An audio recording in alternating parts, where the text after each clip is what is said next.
Guérit TV Monde, le leader des Web TV au Bénin.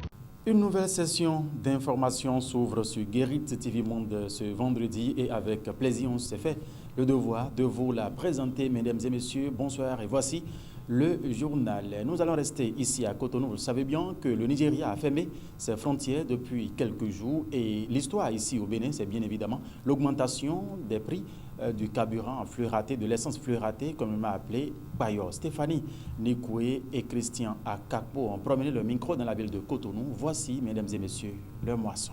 En moins de 112 heures, le prix de l'essence de contrebande, communément appelée essence Bayor, est passé de 350 à 500, voire même 700 le litre.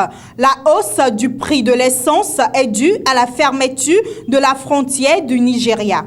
L'essence est chère, nous roulons sincèrement à perte parce que on prend l'essence à 500, des fois à 600. Il y a même certains qui ont même écrit 650 ou 700 même. Donc, tu vas prendre l'essence à 600 ou à 700. Les clients ne connaissent pas que l'essence est chère. Ils disent que bon, il y a la charité de la vie, qu'ils ne veulent même pas savoir si l'essence est chère ou pas. L'essence est chère et ceci est dû à la fermeture de la frontière.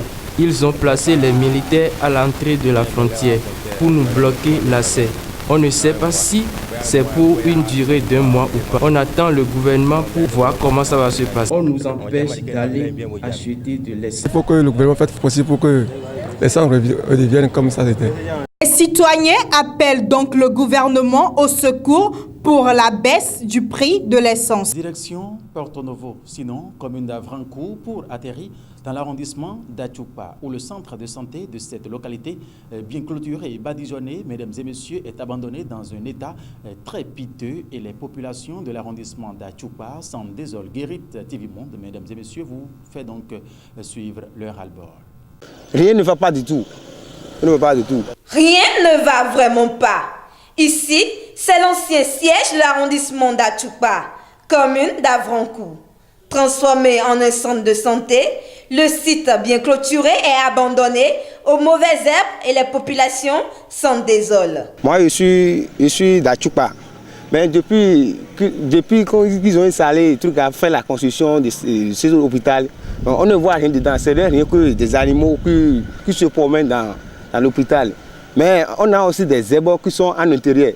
Les chambres sont délabrées. Bon, ils n'ont rien fait. Ce qu'ils devaient faire, ils n'ont pas fait. Les fenêtres, bon, si vous rentrez à l'intérieur, vous allez voir des animaux qui se sont installés, bon, partout, rien que des zèbres. La devanture aussi, c'est trop ça. On ne dit même pas que ici c'est un hôpital. Du gâchis, est-on tenté de dire? Tout simplement, vu de loin, on dirait le plus célèbre des hôpitaux dans la commune d'Avrancourt. Bien clôturé et badigeonné, rien de concret ne s'y trouve.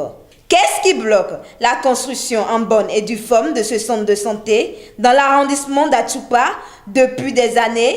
Seuls les mieux placés pourront répondre. Dernière ligne droite de cette édition ce vendredi sur Guérit TV Monde. Mesdames et messieurs, c'est bien sûr la une du quotidien Matin Libre, le seul quotidien béninois immédiatement disponible dans les kiosques à Parakou et à Cotonou déjà à 7h du lundi au vendredi. Et aujourd'hui, Matin Libre affiche en manchette en prison dans l'affaire CNCB. Dayori libéré mardi prochain. Cette information, c'est à la page 4 du journal Matin Libre. Fermeture de la frontière du Nigeria. Le prix du Bayor flambe déjà à la page 4. Vous allez retrouver cette information. Suspension du programme anglophone dans les EPES.